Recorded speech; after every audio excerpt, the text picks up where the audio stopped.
mais ça c'est du n'importe quoi. Non, c'est du n'importe quoi. C'est du n'importe quoi. Mais je ne comprends pas le football sénégalais. Je ne comprends rien dans le football sénégalais. Complexé. Complexé. Mais tu as Ibrahima Mbaye, tu as Iliman Ndiaye, tu as Habib Diallo, tu as des meilleurs attaquants de l'Afrique de l'Ouest. Maintenant, et tu prends les vieilles pour le mettre dans le stade. Pour là. Parce que amnañ ay tour, ça c'est du complexe. Tu ne dois pas amener Gana aujourd'hui. Gana, billahi wallahi, su ma yoroon Sénégal Sadio Mané sax du football tey. Su ma yoroon Sénégal Sadio Mané sax du football tey. Ibrahima Mbaye laay teg côté bii. yaa ngi may dégg jël Iliman Ndiaye teg ko côté bii. Barke Serigne Touba jël Habib Diallo teg ko ci digg bi. maa wax ak yow. mooy football bi. loolu kenn mooy football amul leneen. mais boo bàyyee ba match bi yàgg booy yi sax balaa ñoo nekkaat ci rigueur tey su ma doon classé Gana Gueye dama koy génnee indi Pape Matar Sarr wala Pathé Ciss ailier droit bi ma indi fa Iliman Ndiaye ailier gauche ma indi fa Ibrahima Mbaye pointe bi ma indi fa Habib Diallo mais lan moo tax ñu indi Sadio Mané tey parce que c'est un vieux mais c'est pas le nom qui joue c'est du talent qui joue ñooñu seen yoon paase na duma am Ibrahima Mbaye am Habib Diallo am Iliman Ndiaye am Bamba Dieng ba pare di indi Sadio Mané muy taxaw wala may indi Ismaïla Sarr muy taxaw je ne le faisais pas digg bi yaa ngi am kan Pape Matar Sarr am Habib Diarra ah tu as Lamine Camara mais tu le mettais dans le bas et ngay indi ay vieilles Gana mais c'est du n'importe quoi je ne comprends rien dans le football sénégalais rien du tout rien du tout dans le cadre professionnel sportif il n'y a pas de complexe il n'y a pas de sentimental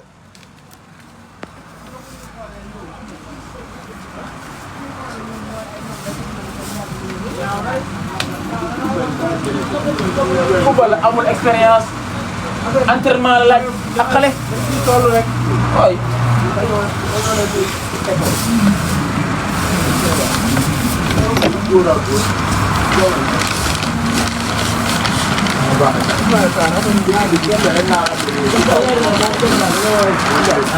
et les gars sont là en train de faire des sarax les gars sont là depuis 2 mois en train d'amener les sarax les carax les soow football coupe du monde il n'y a pas de sarax c'est du talent c'est du talent il n'y a pas de saraxu soow et de saraxu biscuit juróom benni satala pourquoi dans le cadre joué coupe du monde c'est pour les talentueux pas du saraxier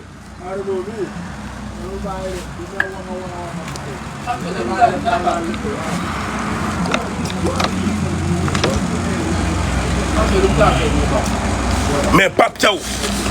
je parle avec Pape Thiaw il faut couper ça et l'envoyer à Pape Thiaw Pape Thiaw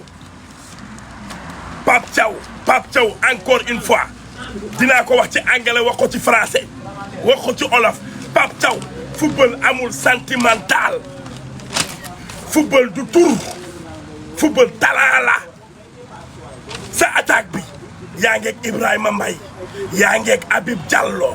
yaa ngeeg Bamba Dieng yaa ngeeg Iliman Ndiaye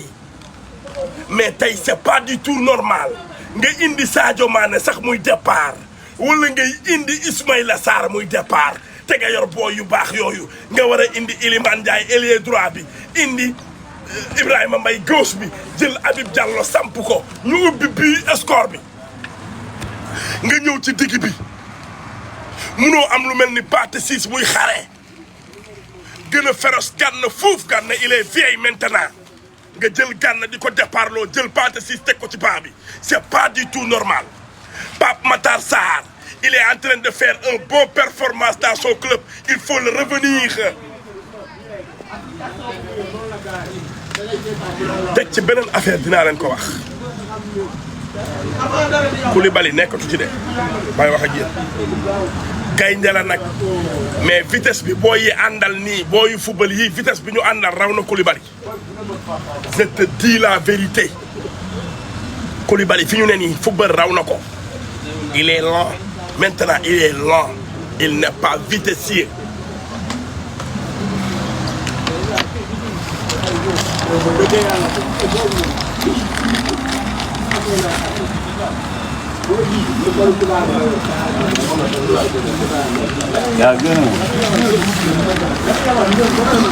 mais on se dit la vérité Koulibaly n'est pas encore là Koulibaly il est lent maintenant parce qu'il est vieil pourquoi tu mets les vieilles dans le stade pourquoi tu mets les vieilles dans le terrain ne mets pas la sentimentation amène les jeunes boys et leur donner du talent et leur donner du chance nga am Ibrahima Mbaye teg ko ci flanc bi am nga Iliman Ndiaye teg ko ci beneen flanc bi am nga Habib Diallo indi ko ci digg bi mu pointé nga jëli Pathé Ciss Pape Matar Sarr wala Lamine Camara indi leen ci digg bi mais bul indi ay Gana Gueye vieille la défense bi am nga ay boy yu mën a remplacer Koulibaly parce que vitesse bi nekk ci gars yi nekkatul ci Koulibaly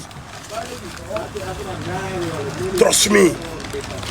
me Pathé Ciss have to play first half trust me Pape Matar Sarr same thing Lamine Camara same thing you don't have to put Gana in the field trust me yo you have to listen to me man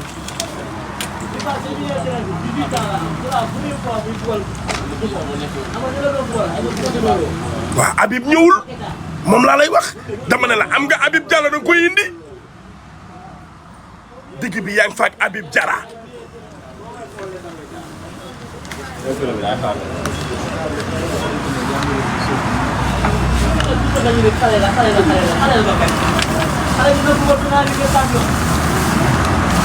ba pare depuis 2 mois les gens en train de demander du sarax quel sarax ça c'est du coupe du monde il y a pas de sarax saraxu soow saraxu satala saraxu ndambe saraxu ñebe saraxu dege saraxu soow ici c'est coupe du monde c'est du talentueux c'est pas du saraxier te lii communication bu am solo li ngay def nii lu am solo da ngay dimbali nit ñi da ngay dimbali sénégalais yi sarax lu ne saraxale ko lu ne ñu saraxale ko fonde caakiri sombi ah mayonnaise banana pop loolu du sarax lii bal la compétition la entraîné jaay ma curadi bi maa ngi ci kaw dama sonn maa ngi ci kaw sur place non dama sonn dama mer depuis 3 mois depuis dama mer weej sarax soosu soble sarax mbaxalu naar sarax sombi gerte sarax banana pom sarax satala démb laa doon wër satala ci dëkk démb dama doon wër satala dem naa ba Castor aw ma satala